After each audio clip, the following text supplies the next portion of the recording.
Hello and welcome back to another video on my channel. Today I'm doing the final part of my August project life. In a moment you will see me realise that one of those photos should have been on the last spread. So the last spread for August had all of the photos from when we went on a narrowboat.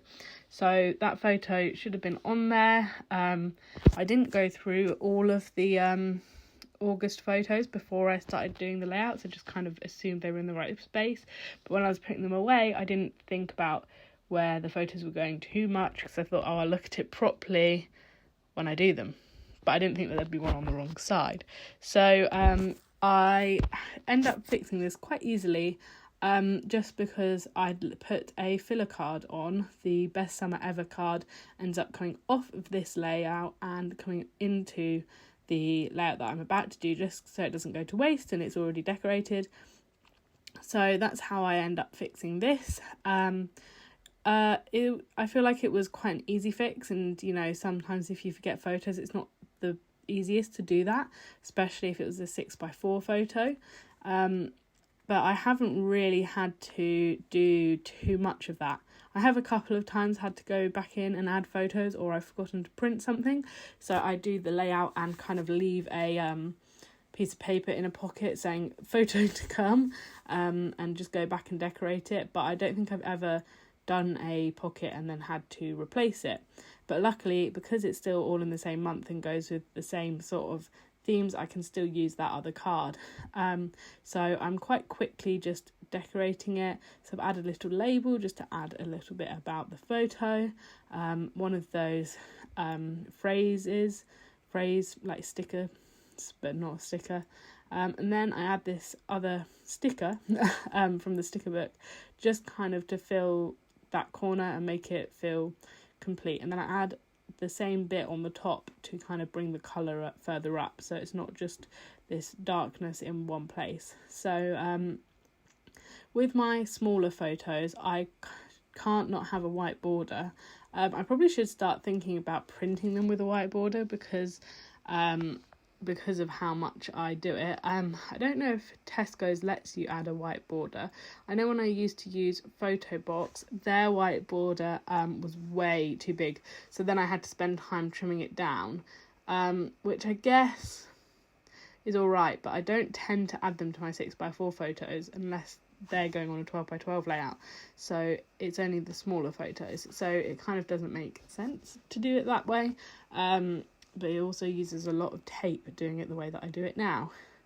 So I'm going through and I'm going to use these little top bits of the 6x6 paper pose.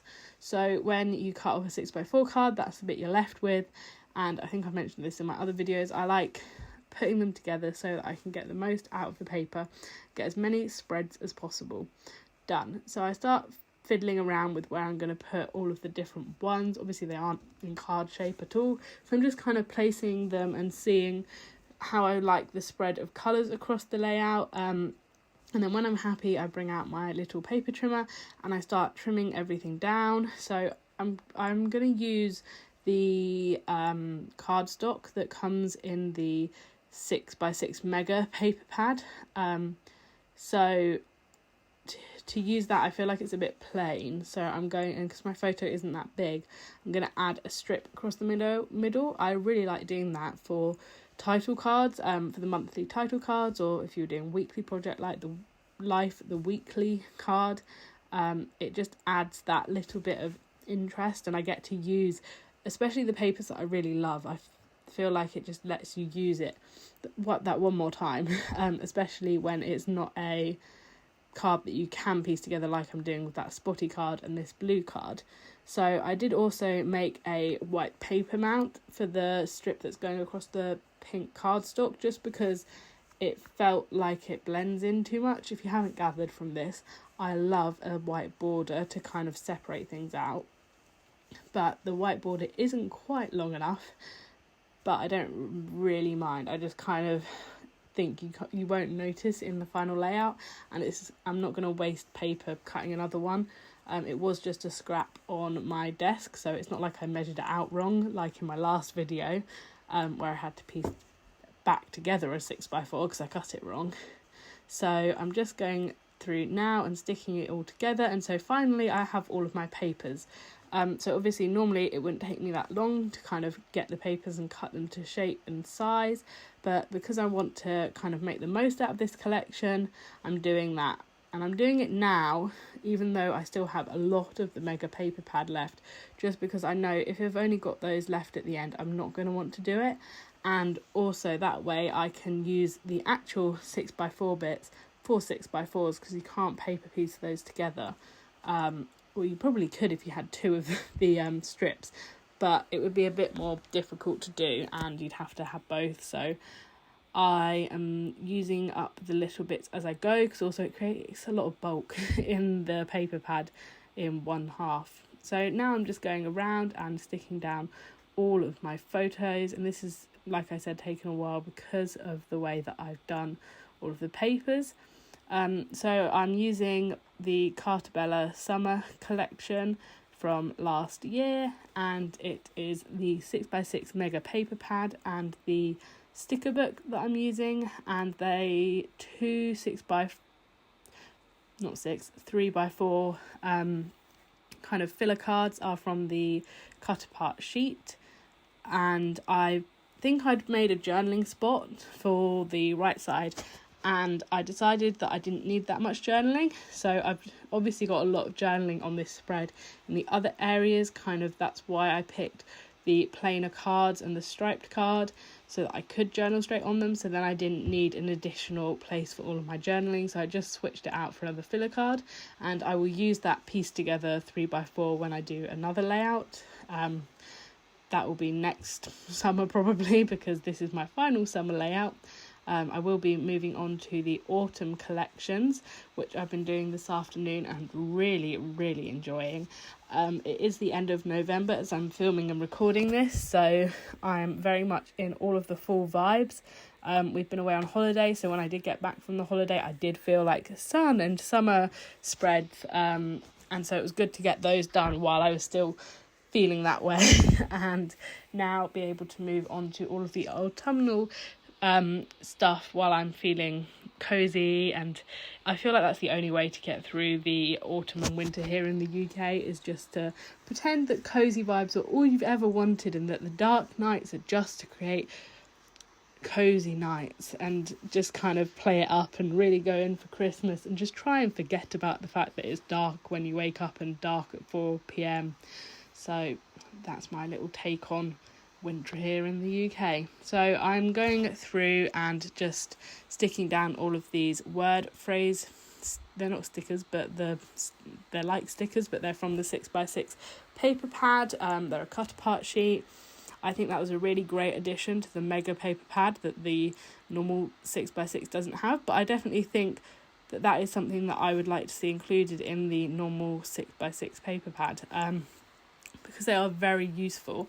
And if you were just buying the paper pad and the 3x4 cut aparts, then you'd be able to do quite a lot just with that paper pad, and it'd make it a lot more versatile. So I think that would be a great addition to see them do. Like the Simple Stories tag sheets, I think that's so genius, and I absolutely love it, and it makes me kind of like Simple Stories a bit more. If, you know, Echo Park and Carta started adding in these in their paper pads, I think it'd be very popular, because it's just, you know, everyone knows that scrapbooking involves a lot of spending and purchases and shopping, which doesn't have to be that way, but I feel like you kind of are half in the hobby for that. So it would be nice to see stuff like that, you know, make your papers stretch a bit further. So I'm just going to get out some little wooden hearts, because I pulled over that 3x4 card. I need to add those hearts somewhere else. I feel like on the layout I'm really running low on them, and I've ordered some more from AliExpress. So I'm just going to go round and add a couple on my spread and try and balance it out. Obviously the ones on that card are stuck down, so they can't be moved about, so I just kind of need to balance it out and see how I feel, and kind of fill in any trapped spaces. So like in the top right hand corner, because the sticker goes to the edge and the photo goes pretty much to the top. It feels like that little space is trapped, which is why I added the strawberries, but obviously they didn't quite fill all of it. So going in and adding that little wooden heart, I feel like just fills in that little trapped space. It wouldn't look bad if it wasn't trapped on both sides, but because it is trapped on both sides, I feel like I have to fill it. I mean, I feel like I have to fill most layouts with something on all of them with pocket scrapping. Not on 12 by 12, but I feel like on pocket scrapping I just fill every single space that I can and just don't know sometimes when to stop. So I think if I look at this August versus last August, this August is slightly nicer because it's slightly, the reins have been held a bit tighter. I haven't added so much stuff, which you look at this and go, how can you add any more stuff to those photos? So that is quite interesting, using the same collection for 2 months consecutive, the same month 2 consecutive years, just seeing kind of how much I've changed over a year in my scrapping style, which is not a lot. Just learned to stop slightly earlier. Obviously I think this layout it doesn't actually have that much embellishment, but there are a lot of words on this layout, just because I had the space. And so I feel like when I give myself the space, I do a lot more journaling, and so I should be more considerate to leave those spaces when doing future layouts, because I do have the words to fill the space, but I don't always give myself the space to write the words. So I'm just going around with my Posca paint pen. It's the 3M size. I'm not exactly sure what colour that is, but it was in like the lighter pack. So that is my layout completed. I used some puffy stickers to add to it. The little radio worked quite well because we were at a vintage arcade place. It was a computer museum, but they had all of the vintagey stuff, so I thought that worked quite well. And then I added the little cap because I was talking about Pokemon Go, and he wears a hat, Ash, the main Pokemon guy. I don't think it looks those colours, but I thought that was quite fun. So if you enjoyed this video, please give it a thumbs up and consider subscribing to my channel, and I will see you in my next video.